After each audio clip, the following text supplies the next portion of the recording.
I am going to tell you something about the Dunmore family, about a duke, and about a young woman caught in between them. But first, understand this. In this story, no one is what they see. No one. The estate of Callum Voss, Duke of Greywood, was exactly what one would expect. Grand doors, high ceilings, furniture that seemed to breathe wealth from every corner. But there was more than wealth in the air. There was power. Quiet, cold, unquestionable power. When the Dunmore family stepped through those doors, all of them felt it. Edmund Dunmore, the father, moved ahead, shoulders back, chin raised, a man trying to look confident. His wife, Margaret, at his side, her smile perfectly in place, her eyes scanning the room. And behind them, quietly, Iris, 20 years old, simply dressed, her hair neatly gathered. She was not trying to stand out, nor to disappear. She simply walked. But inside, something else entirely. She knew what today was. She knew why they had come. And that knowledge had been sitting in her stomach like a stone since morning. Callum received them standing, mid-30s, dark-haired, with sharp eyes. Was he handsome? Perhaps. But when he entered a room, the first thing that came to mind was not his appearance. It was something else. The feeling that this man saw everything, everyone, every intention. He sat, gestured for them to sit. Edmund Dunmore cleared his throat and began. Old disputes, a tension that had started years ago, stretched on and exhausted both families. It needed to end. And the best solution, a family bond. Their daughter Iris, if the Duke of Greywood found it suitable. Callum listened. His face did not change. He did not look surprised, did not smile, did not frown. He simply listened, as Edmund spoke, as Margaret occasionally added a word. He listened without saying anything. Iris sat behind her father, her hands folded in her lap, her gaze lowered to the floor. She could not look at Callum, because if she did, the shame inside her would show on her face, and she did not want that. Edmund finished. Silence fell over the room. Callum still did not speak. 1 second passed. 2. 3. Then Callum turned his head. He looked at Iris, for the first time. He looked at her for a long moment, not at Edmund, not at Margaret, only at Iris, as if she were the only one in the room, as if the others did not exist. Iris lifted her head. Their eyes met. That look, something inside Iris gave way, because there was something in his gaze, something calculating, measuring, looking deep beneath the surface. This man saw her. He truly saw her. Then Callum spoke. His voice was even, not loud, but it filled the room. Everyone, leave. Edmund Dunmore froze. Sir. Out. Callum did not take his eyes off Iris. All of you. Margaret looked at her husband. Edmund stood, opened his mouth to speak. This time, Callum looked at him. Just looked. Edmund sat back down, then stood again, took his wife and walked to the door. The door closed. Silence. Iris did not move. She tried to suppress everything inside her. It was not exactly fear. Something more complicated. Shame, expectation, and somewhere beneath it, something small but persistent. Curiosity. Callum stood, walked slowly, stopped by the window, looked outside, at the garden, at the distance. He did not speak immediately. Iris waited. Then Callum turned. Are you doing this willingly? Iris opened her mouth, closed it. What could she say? Yes, a lie. No, A betrayal? I don't know. An escape. She could not say any of them. And that silence, those 3 seconds, already said everything. Something passed across Callum's face, very quickly, almost invisible. But it was there. I see, he said. He walked back, took his place behind the desk, sat, looked at Iris, not cold, but not warm either. Neutral. The marriage will happen, but understand this. I will not open a single door for your family. Not one opportunity. Not one connection. Nothing. Iris felt something twist inside her. Her family's faces flashed before her eyes. Their expectations, their calculations, their words. This is our only chance, Iris. And this, Callum said, is something I am asking you, not them. You. Do you accept it? Iris looked at him. This man had not spoken to her family. He had ignored them. He had asked her directly. When was the last time anyone had asked her anything directly? She tightened her hands in her lap, took a breath. I accept. Her voice did not tremble, but her hands were trembling. Callum saw. He said nothing, but he saw. When the door opened, Edmund Dunmore entered with a smile, certain that the agreement had been made. Callum heard him, but his eyes were still on Iris, and he was thinking, why did she tremble? He wanted to know the answer. Iris settled into the estate. Her room was large, larger than anything in their home. The bed, the windows, the wardrobe. She unpacked her suitcase, placed her belongings. There was little. It all fit easily. She looked out at the garden. It was beautiful. Everything was beautiful. And that beauty disturbed her even more, because she had not come here by right. She had come through a bargain, her family's bargain. It tightened something in her chest. She went downstairs. The first days passed quietly. Callum was in the house, yet not present, in his study, working, sometimes appearing at dinner. They spoke, briefly, politely, on the surface. The weather, the estate, whether Iris needed anything. Each time, Iris said, "Everything is very nice, thank you." Each time, Callum inclined his head and left, but he never truly left. Iris felt it. Somewhere, in some corner, there was always an eye on her. He was not ignoring her. He was watching. Why is he watching? She wondered. She did not know, but it unsettled her. The servants were cautious at first. A new lady, unknown, what she wanted, what she might demand. Iris noticed. On the first day, she went down to the kitchen, asked the old cook, "What is usually served for breakfast?" She only asked. She did not command, did not change anything. The cook was surprised.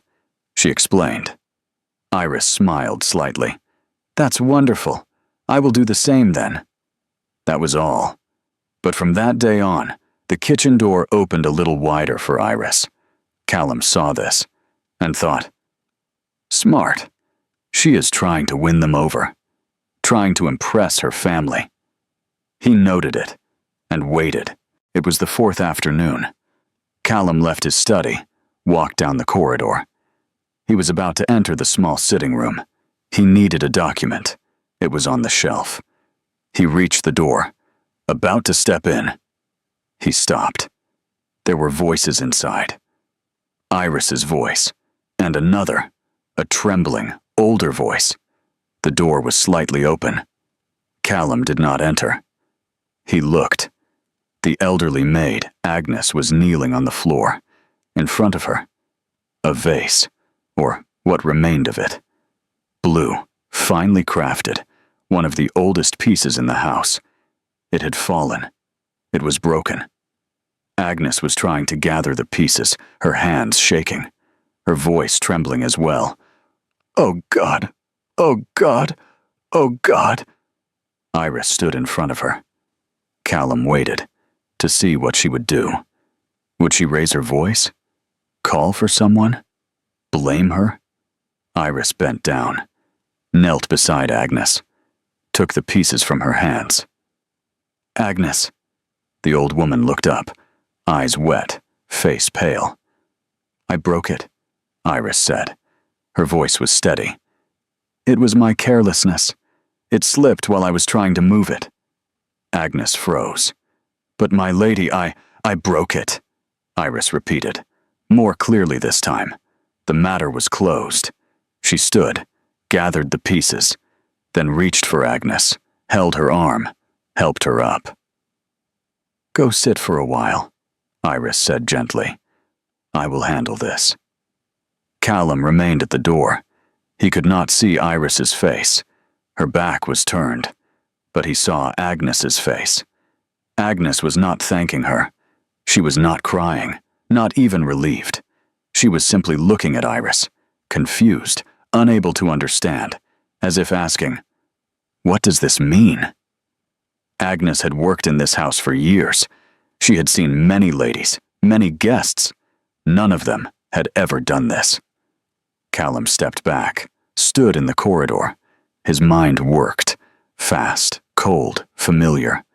She is putting on a show, trying to impress me. But there was a problem with that thought. Iris had not seen him. The door had been slightly open, Callum outside. Inside, there had only been Agnes and Iris. She did not know he was there. So who was she performing for? Callum returned to his study. He sat at his desk, looked at the papers in front of him, did not read them.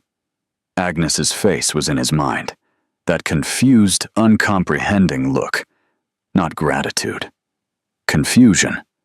Which meant Agnes had not expected it either. She was not used to it. So Iris did not always act like this. It was not a habit, not a calculation, not a performance.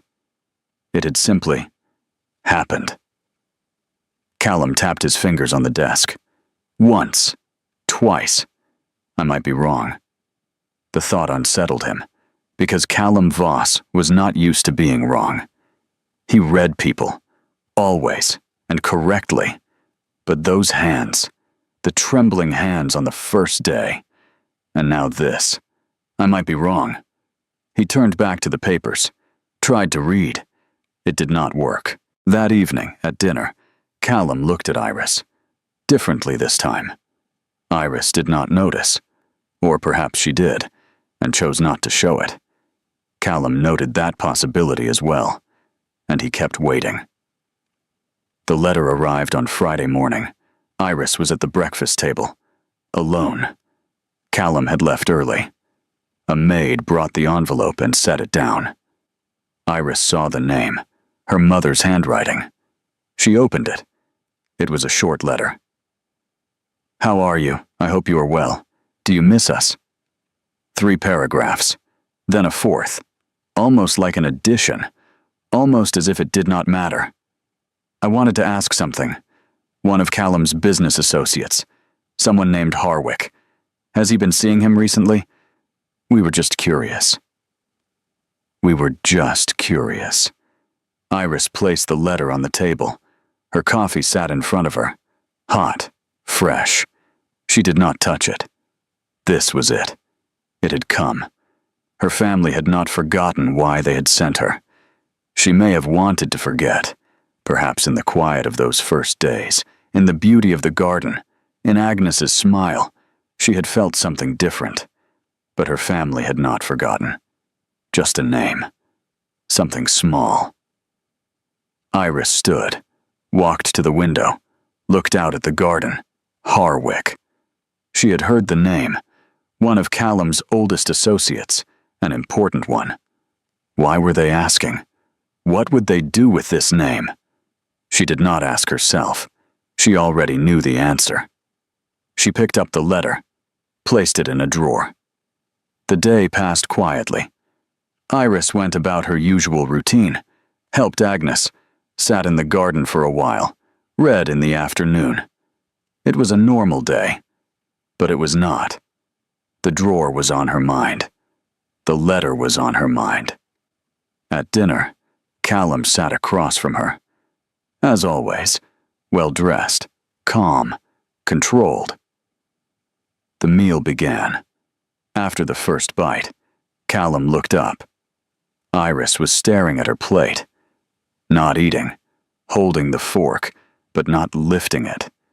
Her eyes were elsewhere, inside herself, far away. Callum watched. There was something on her face, subtle, difficult to see. But there, something disturbed, as if she was carrying something heavy and was growing tired of carrying it. "Are you well?" Iris turned, composed herself quickly, too quickly. "I am well." Callum looked at her. "You are not eating." "I have no appetite. It will pass." Short, clear, closed. Iris turned back to her plate. This time she ate, mechanically, trying not to show anything. Callum returned to his meal. He did not believe her. But he did not ask, because asking would not work. Iris would close off, say she was fine, and move on. He knew that now. So he waited. The meal ended. Iris stood. "Good night. Good night." She left. Callum remained at the table, took his wine, did not drink. That face stayed in his mind, that strained, burdened, tired face. He had not seen it before. It was different from the first days. In those days, Iris had been cautious, closed, measuring. This was different. This felt like conscience. Callum set the glass down. Conscience. He had never seen conscience in the Dunmore family. Edmund Dunmore had none. If he did, he would not have used his daughter this way. Margaret had none. If she did, her face would have been different that first day. But Iris... Callum stood, walked to the window. It was dark outside. The garden lights glowed faintly. What if she is different from them? He had asked himself this before, after the vase, and he had not answered, because he had not been sure. He still was not sure. But that face... Wait, he told himself. Watch. Be certain. The letter stayed in the drawer that night, and the next day. Iris did not reply. Callum did not know this yet, but he would. Iris did not answer the letter for 2 weeks. Her mother wrote again, more direct this time. Whether Harwick was meeting with Callum, when, where, something small, Iris. Just look. Iris read the letter, folded it, put it in the drawer. But that night, she could not sleep. She had done everything for her family, always had, since childhood. Whatever was asked, whatever was needed. Sacrifice was second nature to her. She did not even question it. She simply did it. But this was different. Because something had changed in this house. There was Agnes, that broken vase, that confused look. There was the kitchen maid, who now smiled when she saw Iris each morning. The gardener, who bowed his head and said, "Good morning, my lady." She owed these people something. Something she could not name. Respect? Trust? She did not know. And there was Callum. She owed him more. She knew that. But her mother was writing every day now. Each letter more direct, more insistent. Her father did not write. He never did, unless it was business. But her mother's letters carried his voice. "This is our only chance, Iris. Do not forget what your family has endured to raise you. We are asking for something small." Iris woke in the morning, washed her face, looked at herself in the mirror. She would do it. Just once. Only once. She would enter Callum's study. Look at the papers, find Harwick's name, and leave. No one would see. It would be over. That is what she told herself. That afternoon, the house grew quiet. Callum had gone out. A meeting. He would return later. The servants were busy with their own work. Iris walked down the corridor, slowly, hesitating, wanting to turn back with every step. She reached the door of the study. Stopped. There is still time. Turn back. She raised her hand, opened the door, stepped inside. The room was large. The desk stood at the center, covered with papers, letters, documents. Iris approached. Her hands were trembling. They have been trembling since the first day, she thought. She looked at the papers. Names, numbers, dates. Harwick. Where? Which paper? She lifted one page, looked beneath it. Another page. And just then, the door opened. Iris froze. The paper was in her hand. The desk bore the marks of her touch. Things moved, disturbed. Callum stood in the doorway. The meeting had ended early. Or perhaps he had never gone. Iris did not know. It did not matter. They looked at each other. Callum's face was like stone. No anger, no surprise. Just stone. His sharp eyes moved from Iris to the paper in her hand, to the desk. Iris put the paper down. Slowly. She placed it exactly where it had been. Straightened. She wanted to run, wanted to lie. It fell. I was trying to fix it. I came in by mistake. 1,000 lies were ready in her mind. She said none of them. She looked at Callum. Directly. Without hiding. There was shame in her eyes, but no escape. My family asked me to. Her voice trembled, slightly. But she said it, and nothing more. No explanation, no apology, no excuse. Just those words, because what else could she say? Callum blinked once, only once. Then, leave. Iris left. The door closed behind her. She stood in the corridor, placed her hands on the wall, took a breath, long, unsteady. She felt emptied, both terrible and strangely lighter. She had not taken anything, but that did not comfort her. She had entered, looked, been caught. Did it matter? Yes. Callum knew now. Everything was over. In the study, Callum sat at his desk. He looked at the papers. At the place Iris had touched, the paper was exactly where it belonged. He checked the others. Everything was in place. Nothing was missing. Nothing had been taken. She had not taken anything. Callum placed his hands on the desk, interlocked his fingers. Thought. She had entered. She had looked. She had been caught.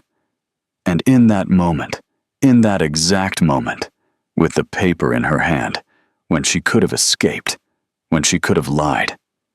My family asked me to. She had said nothing else. She had not lied. Callum stood, walked to the window. Iris was not in the garden. She must have gone to her room. Or somewhere in the house, sitting with her thoughts in pieces. She had not taken anything. The words stayed in his mind, repeating. She entered, but did not take. She was caught, but did not lie. She stood to lose everything, and still chose honesty. Why? Callum wanted to understand. That night, Iris did not come to dinner. A maid brought the message. She had a headache. She would stay in her room. Callum looked at his plate. He ate. Alone. But the table had never felt this large. The next morning, Callum did something. He went to his study, placed a paper on his desk, in plain sight, right at the center. On it, there was a name, a date, a number, the name of one of Harwick's associates. False. Invented. But it looked real. It would be valuable to the family. Very valuable. He locked the door, put the key in his pocket. Then he called a servant. From today on, the key to this room stays with me. No one enters without my permission. The servant bowed. Yes, sir. Callum left. The trap had been set. Now he would wait. Days passed. Iris was as she always was, or so it seemed. She came downstairs in the mornings, helped Agnes, sat in the garden. She and Callum met at dinner, spoke briefly and politely, but something had changed between them.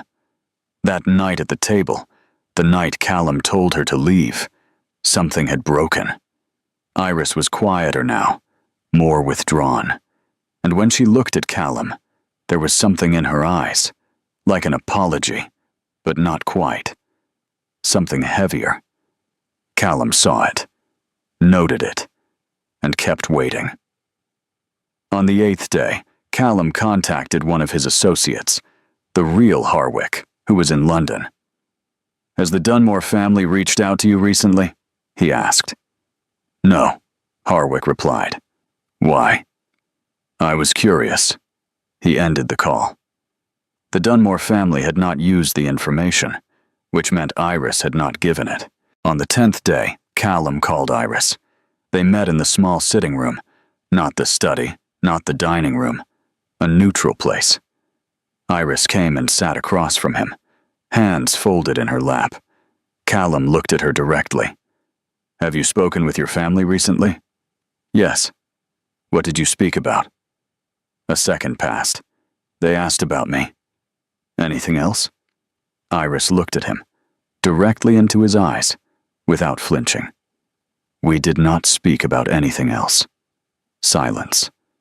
Callum waited, for a crack, an escape, a shift in her gaze. Nothing. She sat there, steady, neither too much nor too little. "Did your family ask anything of you?" A second. "They did." "What did they ask?" "Something I will not ask you." Callum looked at her. He had not expected that answer. "Did you give it to them?" "No." "Why?" Iris blinked. For the first time, her gaze softened, just for a moment, uncontrolled. "Because it was wrong," she said. "It was wrong from the beginning. I knew that, but I wanted to do it. And then I couldn't." She paused. "Do not ask me why I couldn't. I do not know the answer." Callum said nothing. He watched her for a long time, with that sharp, calculating gaze that missed nothing. Iris did not look away. She simply sat there, as if saying, whatever comes, comes. And in that moment, Callum understood. Completely. Without doubt. This girl was different from her family. Entirely different. The same blood, the same house, the same name, but completely different. If it had been Edmund Dunmore, he would have lied.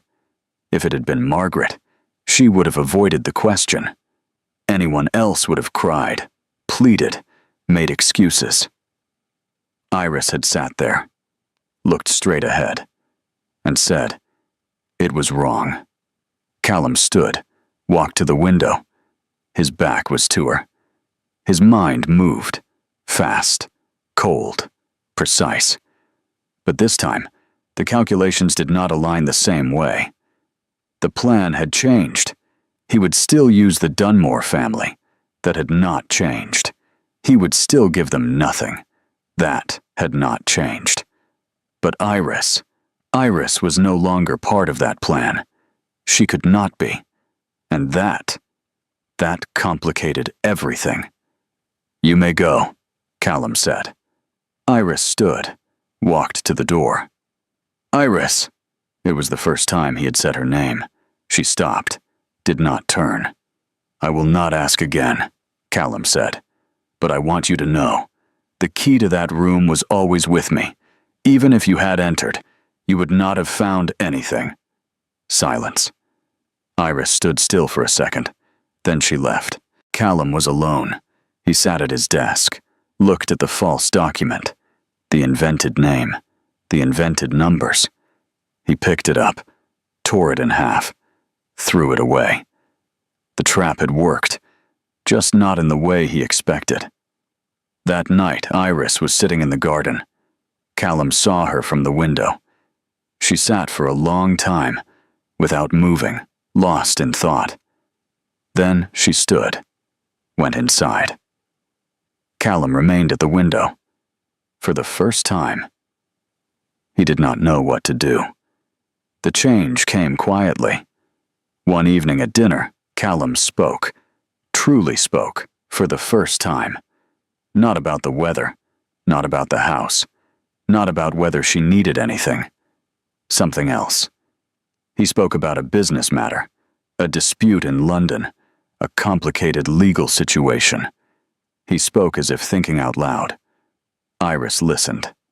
Then, what exactly does the other side want? Callum looked at her. Money, he said. Only money? Or do they also want you to admit they are right? Callum paused for a second. The second. Then giving money will not solve it, Iris said. First, tell them they are right. Then do you give the money. The order matters. Callum looked at her. Iris returned to her plate. That night, Callum approached the matter differently, the way Iris suggested. The next morning, the reply came. The dispute was resolved. The following evening, Callum spoke again. This time, he spoke to ask. Days passed. Dinners grew longer, from half an hour to an hour, from an hour to more. They talked. Iris had ideas. Unexpected, direct, without hesitation. The people around Callum had always told him what he wanted to hear. Iris did not. One night, Callum had made a mistake. He had rejected a partner too harshly. He explained it. Iris listened. Why did you reject him? I do not trust him. Do you have a concrete reason? I feel it. Iris thought for a moment. Are your instincts usually right? Yes. Then it was the right decision. She paused. But you did not have to be so direct with him. You could have reached the same outcome more quietly. Callum looked at her. Why quietly? Because you do not need to create an enemy. Ending the matter would have been enough. Callum thought about it that night. He had been in business for 20 years. Partners, deals, negotiations. No one had told him this before, or perhaps they had, and he had not listened. It was Thursday afternoon. Callum was walking through the garden, a short walk to clear his mind. He saw Iris, sitting on a bench, alone. A book in her hand, but she was not reading. She was looking at the garden. He did not intend to stop. He stopped. Do you miss your family? Iris turned. She seemed surprised. She had not expected the question. Neither had Callum. She thought. Truly thought. I love them, she said. But I am more at peace here. Callum looked at her. Why? Iris considered her words. There. They were always expecting something from me, always. Here. She stopped. Here? Here, no one expects anything. Callum said nothing. It may sound strange, Iris added. At first, you expected things from me as well. Yes. And now? Do you not expect anything anymore? Callum looked at her. He answered honestly, not out of habit, but because it came that way in the moment. I no longer know what I expect. Iris met his gaze. Then she looked back toward the garden. Neither do I, she said. But for the first time, it does not feel bad. Callum walked on, entered the house. He did not go to his study. He went upstairs to his room, to the window. Iris was still in the garden. Now she had opened her book. She was reading. Truly reading. I am more at peace here. Callum thought about that sentence. Then he realized something. He had lived in this house for 10 years. How many people had ever felt at peace here? The servants were cautious, the guests careful, the associates distant. Iris sat in the garden, reading. At peace. That night, Callum could not sleep for a long time. The ceiling was white, silent. The wind could be heard outside. I am more at peace here. No one expects anything. Callum closed his eyes. He had a plan. He still did.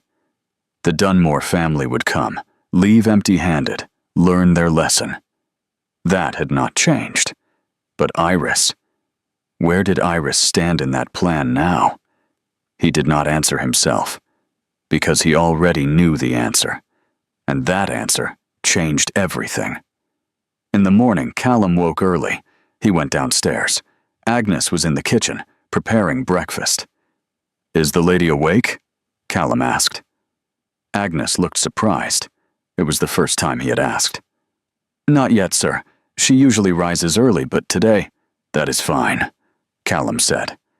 He took his coffee, went out to the garden, and waited. He could not tell Agnes why he was waiting.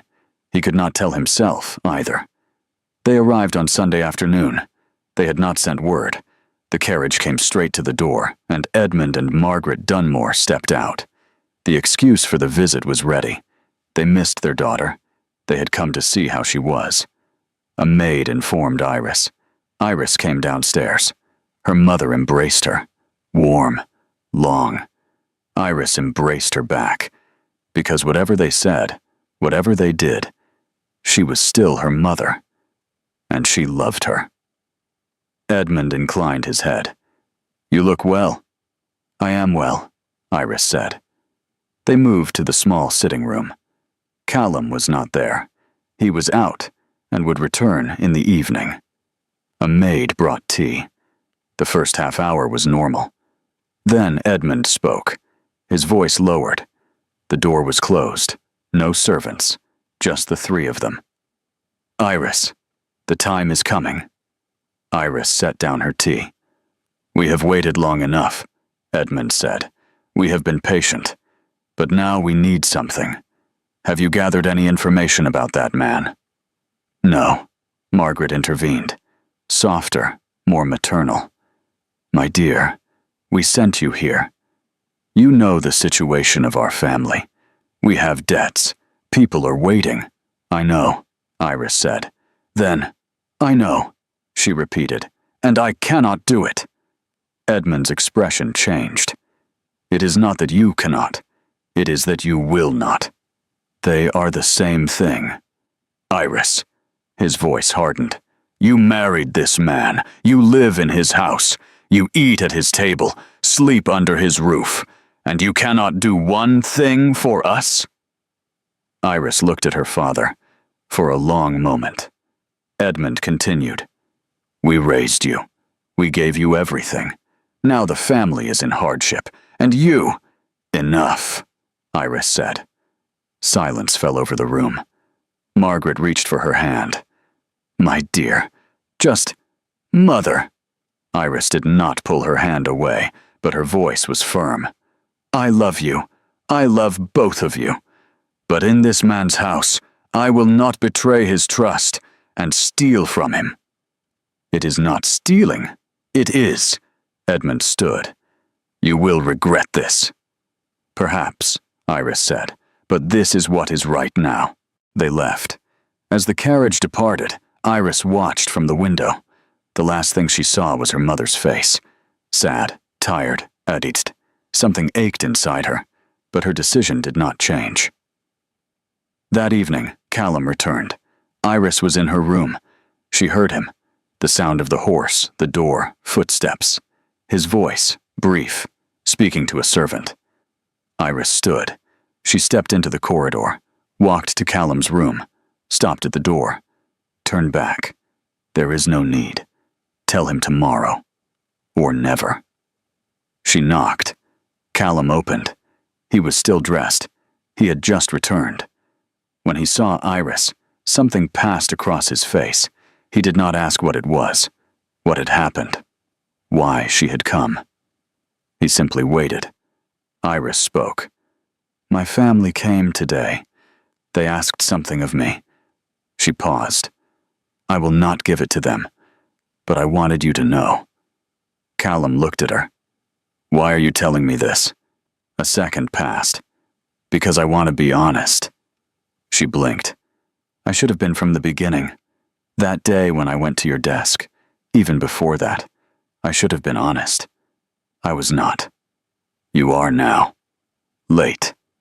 Still. Iris looked at him. There was something on Callum's face, in that controlled, unreadable expression. Something was there. She could not understand what it was. She wanted to turn, to leave. But she stayed for one more second. She did not know why. Then, good night. She turned, walked down the corridor. Callum remained at the door. He did not close it immediately. He could hear Iris's footsteps fading, steady, quiet. Then her door closed. Callum closed his own door.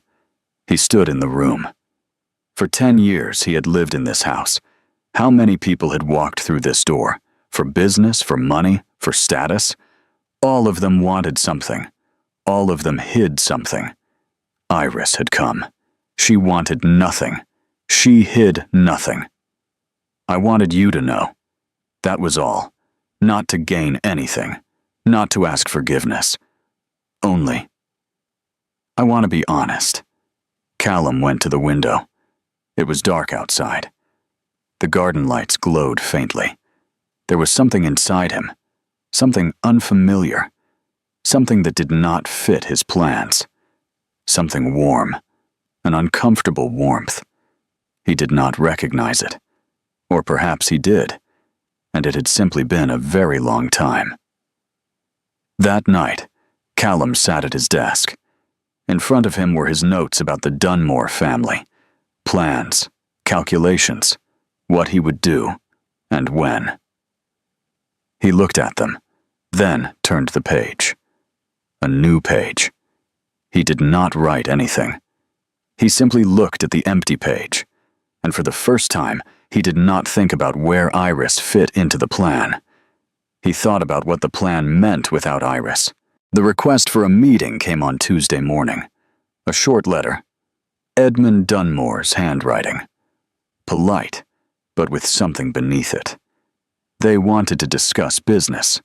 A suitable time. Callum read the letter. Set it aside. He turned to the servant. Thursday afternoon. Iris did not know, or so Callum thought. But on Thursday morning, at breakfast, there was something in Iris's face. Tense. Waiting. She must have heard from the servants, or received a letter from her mother. Callum did not ask. Breakfast ended. Iris stood, walked toward the door. Iris. She stopped. Turned. I have a meeting this afternoon, Callum said. With your family. Iris froze. I know, Callum continued. I did not inform you, but I wanted you to know. It was her own sentence. He used it deliberately. Iris understood. Something passed through her eyes. All right, she said. She said nothing more. She left. At 2 p.m, the Dunmore family arrived. Edmund in front, shoulders back, confident, the posture of a man who believed he had already won. Margaret beside him, her smile ready. Both were well dressed, carefully so. Callum received them in his study. He sat, gestured for them to sit. Edmund began, smooth, prepared. He spoke of the bond between the two families, of shared interests, of looking to the future. There were business opportunities to discuss. Small things, large things. Callum listened. His face did not change. Edmund finished. Margaret smiled. They both waited. Callum looked at the desk. For a second. Then he raised his head. The agreement was marriage. Edmund opened his mouth. Only marriage. Callum did not raise his voice. He did not need to. It includes nothing else. No business connections, no shared interests, no doors. From today on, I will have no connection with the Dunmore family, beyond Iris. Silence. Edmund's face changed. Sir, our agreement. I stated the agreement. We gave you our daughter. Your daughter is here. She is well. There is nothing else. Edmund stood. What kind of? His voice rose. We came to you. We made an offer. The honor of our family. Your honor, Callum said. Just 2 words, but something in them stopped Edmund. Margaret spoke quickly. Mr. Callum, perhaps there has been a misunderstanding. There is no misunderstanding. Callum stood. You brought Iris here, as a tool, not for her, for yourselves. Edmund's face flushed. That is an insult. That is the truth. Are you threatening us? No. Callum stepped around the desk, walked to the door, opened it. I am simply asking you to leave. Edmund was shaking, with anger, with shame, or both. You will regret this. The Dunmore family. Leave. They left. As the carriage exited the courtyard, Callum did not watch. He returned to his desk. Sat. Silence filled the room. It was over. That plan, that calculation, that expectation. Over. The Dunmore family would not return. They would expect nothing from him. Iris was no longer part of a bargain. A knock on the door. Come in. Agnes entered. The elderly maid, her face concerned. My lady is in her room, sir. She must have seen the carriage leaving. She wishes to speak with you. Callum looked at her. Tell her to come. Agnes left. Callum waited. When Iris appeared at the door, Callum stood. Iris stopped. Looked at him. My family left, she said. Yes. What did you speak about? Callum looked at her. I told them it was over. What is over? Everything. With them. Iris stood there for a second. Her eyes did not fill. Iris did not cry. Callum knew that now. But something shifted on her face. That always controlled, always measured expression. Something passed through it. Quick. Unintended. Why? She asked. Callum looked at her directly. Because you are not like them. Iris said nothing. She turned. Left. Callum remained where he was. And for the first time, that cold, calculating man who planned everything stood without a plan. Simply stood. When Iris reached her room, the carriage had not yet left the courtyard. She saw it from the window, her mother's face behind the glass, pale, growing smaller. She watched until the carriage turned the corner and disappeared. Then she sat on the edge of the bed. What did she feel? She was sad. But beneath it, there was something else. More complex, harder to name. Something like lightness. A lightness mixed with guilt. Agnes came 10 minutes later. She knocked, entered. She was holding tea. She had brought it without asking. She set it down, was about to leave. Agnes, the old woman turned. What was said in the meeting? Iris asked. Did you hear anything? Agnes paused for a second. Servants did not speak of such things. It was not a rule, but it was understood. But she looked at Iris, at her face. The master sent them away, she said. Spoke clearly. Said he would have no connection with the Dunmore family from now on. Why? Agnes looked at her. Did the master not tell you? He did not. Agnes hesitated. I do not know why, but... She paused. The master does not speak easily, but when he does, he means what he says. She left. Iris looked at the tea, picked it up, did not drink. Because you are not like them.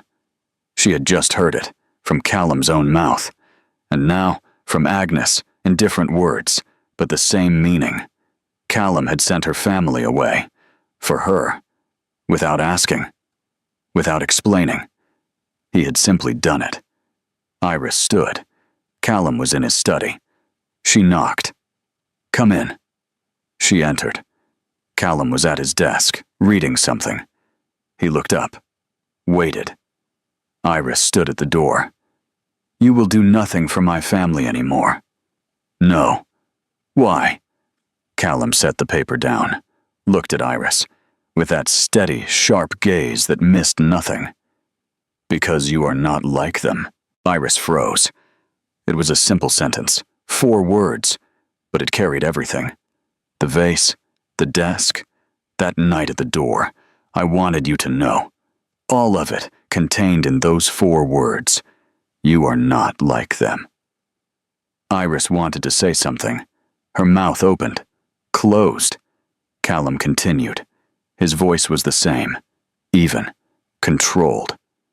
But there was something in it now. "If you wish to end this marriage," he said, "I will understand." Silence. Iris looked at him. This man had just sent her family away. For her. Without asking, without waiting, without expecting anything. And now, with that same calm tone, he was saying, "You may go." Because that was who he was. He would not force. He would not keep someone who did not want to stay. Iris thought, quickly, deeply, everything at once. That first day. That room. Just the 2 of them. Her hands trembling. "I accept," she had said, because she had no choice, because of her family, because she had no other path. And now? Now she had one. Callum had said it. "You may go." And that was exactly why. "I do not want to," Iris said. Her voice trembled. But this time, her hands did not. Callum looked at her. For a long time, with that gaze that saw everything, measured everything. Iris did not look away. She stood there, with those 4 words, her hands steady. Callum stood, walked around the desk, stopped a step away from her. "Why?" he asked quietly. Iris met his eyes. "Because I'm more at peace here," she said. "And now there is a reason for that peace." Silence. The wind could be heard outside. A carriage passed somewhere far away. Something in Callum's face, that stone, that unbreakable control, cracked. A line. Small. Invisible to most. But it was there. Iris saw it. "Good evening," she said. She turned, walked to the door. Callum did not speak. But just before the door closed, "Iris." She stopped, did not turn. "Thank you." 2 words, from Callum Voss, from a man who never felt indebted, who never said such things. Iris closed the door, stood in the corridor for a second. She smiled. No one saw. That night, Callum sat in his study. There was nothing in front of him. No papers, no documents, no plans. He simply sat and thought. The Dunmore family was gone. The plan was over. The calculations were finished. What remained? He looked at the door. The door Iris had closed. He smiled. For the first time in his life, without planning it, without calculating it. He smiled. Iris could not sleep that night. The ceiling was white. Silent. The wind outside. Autumn wind. Thin. Sharp. She got up, put on her robe, went downstairs, passed through the kitchen, opened the back door, stepped into the garden. It was cold, but inside was not warmer. She sat on the bench, pulled her knees close, looked up at the sky. I said I would stay. She had said it. But was it real? Had she chosen it? Or had she only said it? Did it matter? She heard footsteps, turned. Callum stood at the garden door. He was not dressed for outside. He had not planned to come out. He had not been able to sleep either. He had come here. He saw her. Stopped. For a moment, they looked at each other. Callum walked forward, sat at the other end of the bench, leaving a proper distance between them. Silence. A long silence. Not heavy. Just full. Callum spoke. You knew from the beginning. It was not a question. But Iris answered. I knew. Your family's intention. Yes. And you still came. Iris looked out at the garden, into the distance, into the darkness, into nothing. I love them, she said. They have faults, many faults, but they are mine. She paused, and I knew it was wrong. From the moment I stepped into this place, I knew, every day. Then why did you do it? Because sometimes loving someone means doing the wrong thing. She looked at Callum. Have you never felt that? Callum paused for a second. No, he said, then corrected himself. Not until now. Iris looked at him. Callum turned back to the garden, rested his hands on his knees.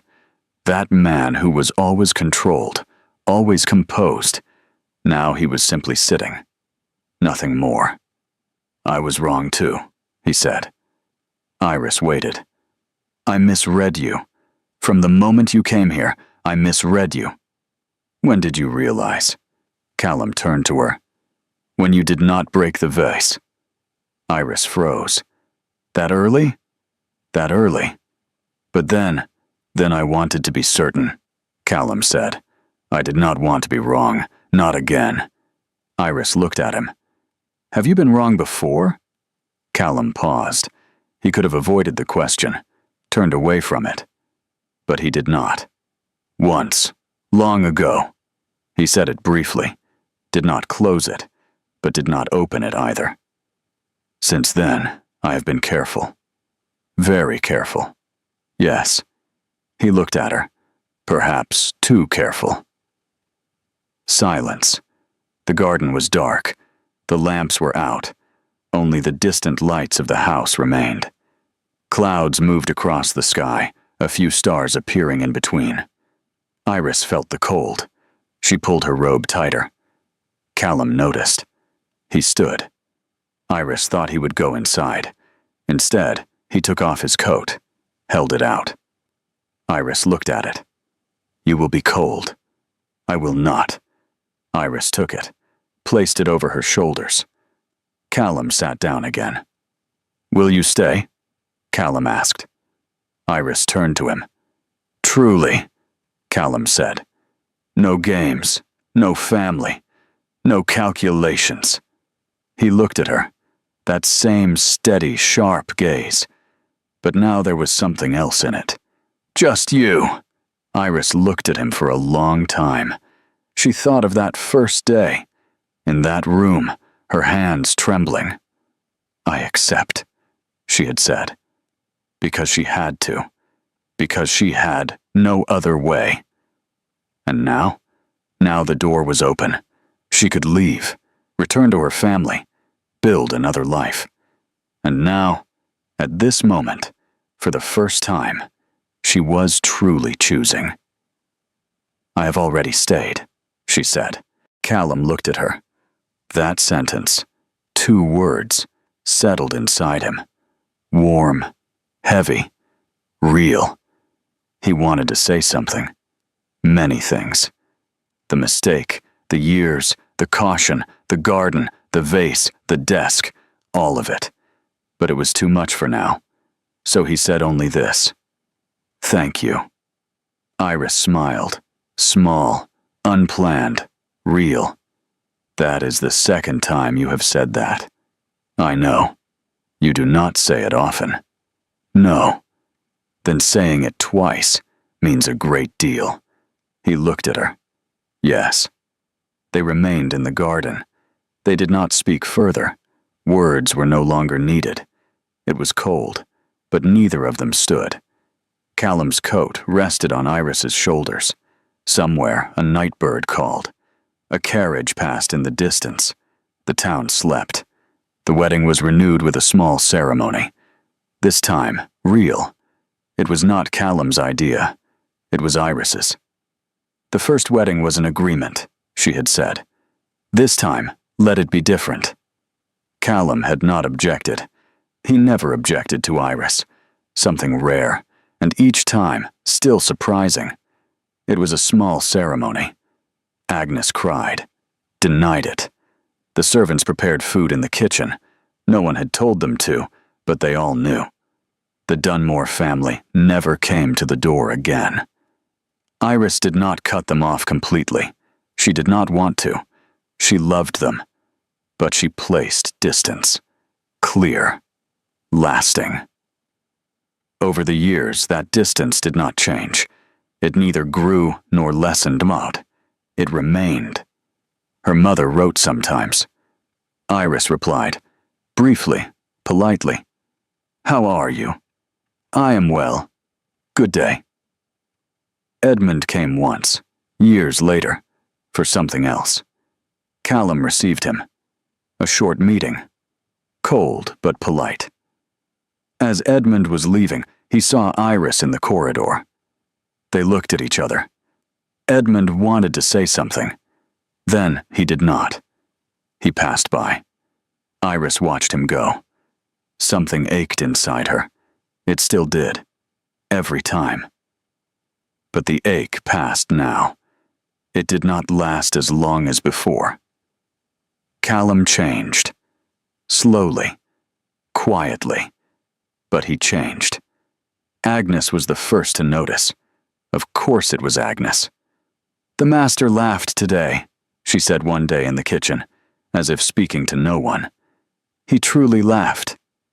The servants looked at each other. The house changed. There were sounds now. Iris's voice. Sometimes her laughter. Sometimes her arguments with Agnes. Correcting something Agnes insisted was right.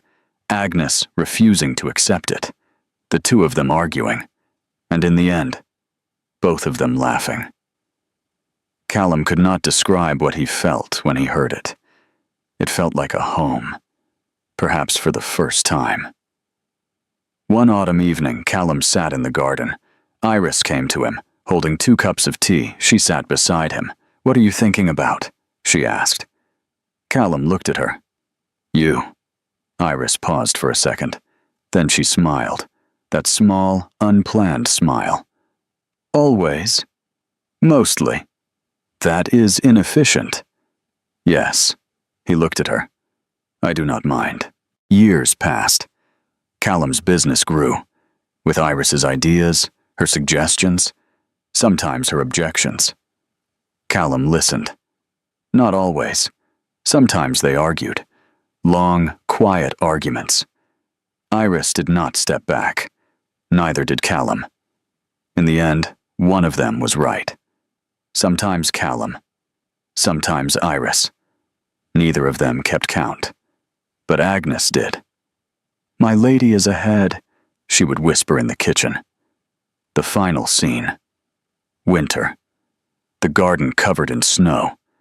Iris stood by the window, looking out at the white. Callum came behind her, stood beside her. They both looked. Do you remember the vase? Iris said. Which vase? The one Agnes broke. The one I said I broke. Callum looked at her. I remember. What did you think that day? Callum thought for a moment. Why she would do that when no one was watching. And I wanted to find the answer. Iris turned, looked at him. That clear, open gaze, even more open with the years. Did you find it? Callum looked at her. Yes. What did you find? Callum paused. You. Outside, snow was falling. Inside, Agnes was in the kitchen. The sound of a pot, a quiet song. Callum and Iris stood by the window. They did not speak. Everything had already been said. Thank you for listening all the way to the end. Let me know in the comments which city you're watching from, and share your thoughts about the story. I read every single one. And if you enjoyed this, don't forget to subscribe for more stories like this.